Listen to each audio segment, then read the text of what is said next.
python. Just hearing that word might give some of you the heebie-jeebies. I've never seen a python in the wild. I've seen a few in zoos, and even behind very thick glass, they put me on edge. Okay, I'll be honest, any snake anywhere puts me on edge. But a fish and chip shop in London recently called authorities to get a python out of their store. Can you imagine?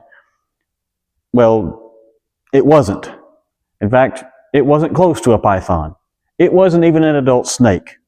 It was a pet, but the fish and chip shop had an apartment complex in the upper floors of the building, and a juvenile corn snake, a pet of one of the residents, had escaped and made its way down to the shop below.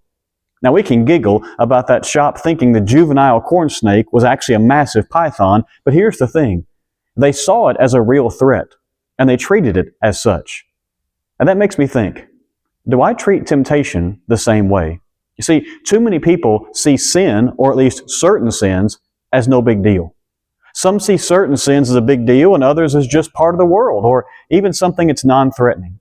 And before we know it, we are far too comfortable with something that's put here by the serpent of old, the devil.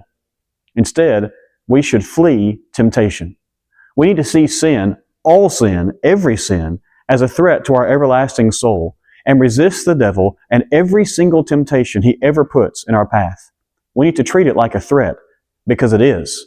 It's a threat to our salvation, our everlasting salvation in heaven. And so today, and every day, let's keep our central focus on not getting comfortable with any temptation, but seeing it and treating it as a threat to our souls that it actually is.